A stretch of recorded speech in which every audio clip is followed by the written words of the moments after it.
So for my birthday this year, I received a pan and tilt motorized head to use with my Sony a7 III. But what if I told you that for a fraction of the cost, you get the exact same features in a smaller package for your webcam? This is the OBSBOT Tiny 2 Lite, and it is an AI powerhouse of a webcam. With a 2-axis gimbal, a 1/2-inch CMOS sensor, 48 megapixels, a focal length of 26mm, an aperture of 1.8 and HDR support, there is a lot to uncover in this little guy. Along with automatic AI tracking, hand gesture control, and the ability to go up as high as 4K at 30 frames per second, it is an awesome little package. Now before we get into things, I want to say that OBSBOT did send me this to do a review on, however everything in the video is that of my own opinion. When I first seen OBSBOT come onto the scene in 2019 with the OBS Tail, I remember being blown away on the features that they have built into their cameras. However, I always had the perception that something like this would cost you an arm and a leg. But due to advancements in technology, the ability to buy a camera with this many features on it will only set you back £150. And if you do decide to get one, this is what you'll receive.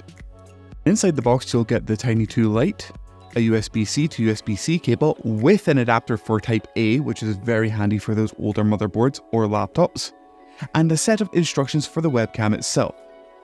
Setting up the camera couldn't have been any easier. You'll need to download the OBSBOT Center software from their website first, which is a simple process. After this, using the simple mount on the bottom of the camera, you can clip it to the top of your monitor and plug it in. I was very pleased too with the fact it automatically updated the firmware for the camera without having me to check for myself. So before we get into the software side of things, let's just address the elephant in the room. Does the AI tracking actually work? And the answer is yes. Oh my god, yes, does it work? I was absolutely blown away with the fact that the camera just followed me anywhere within my studio, and I tried to lose it a couple of times, and if you move very fast, you kind of get there, but apart from that, it was never an issue.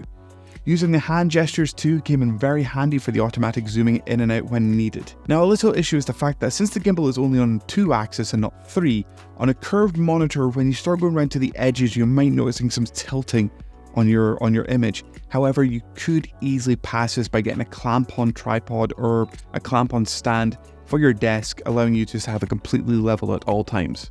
And the quality of the image I could not get over. It was not grainy in any respect to low light settings, and the white balance and the exposure out of the pocket was just almost perfect straight away. But as with most webcams, I was a little bit let down with the microphone, but let's face it, if you're using it in a professional scenario, you're probably going to have your own microphone set up. But here's a little example of what it does sound like. This is me testing out the OBSBOT Tiny 2 Lite microphone internally here within the studio. Inside the software, you'll be met with a main console screen in which you can select how you want the camera to track, whether that be through standard, which is not moving, motion, normal tracking, upper body, and if you're standing, close-up can be very, very handy. Below you can also track a group as well, which is very handy in a meeting scenario. Next, you can set up presets to select from, which is very handy if you've got a very set environment to work from. And finally, you can control the gimbal manually at the bottom with the option to select different fields of view. Next, you can customize the look of your image with a number of controls that you'll find in most advanced webcams nowadays, such as exposure, white balance, and finer image controls, along with the ability to turn on high dynamic range, which is very handy for either too bright or too dark scenarios. Next up is some more options for the camera, such as sleep timeout mode, the ability to use gesture controls for locking on and off a target or zooming in and out, audio options for the built-in microphone, mirroring the webcam and controls, as well as configuring the indicator on the top of the camera.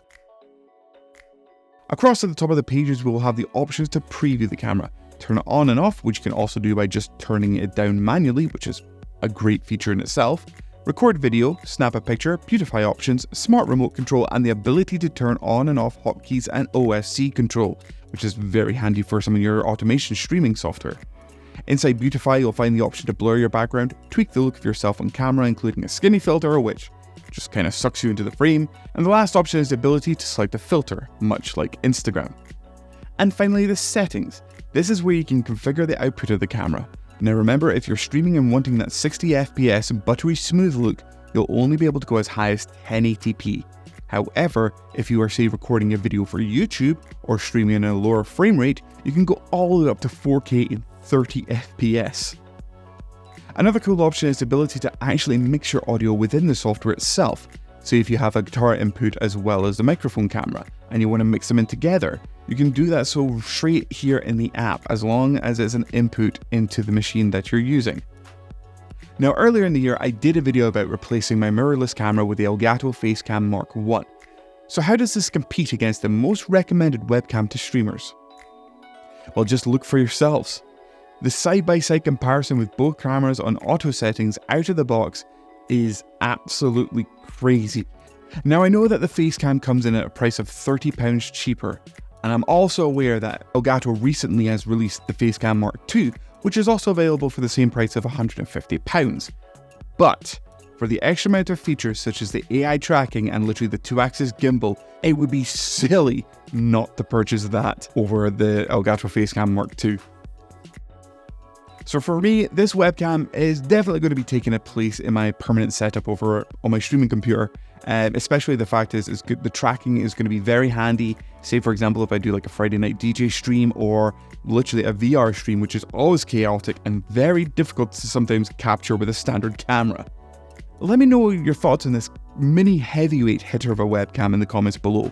What kind of features would you like to see into it? What kind of things would you like to see them take out of it possibly? Or where do you think this webcam game is going overall?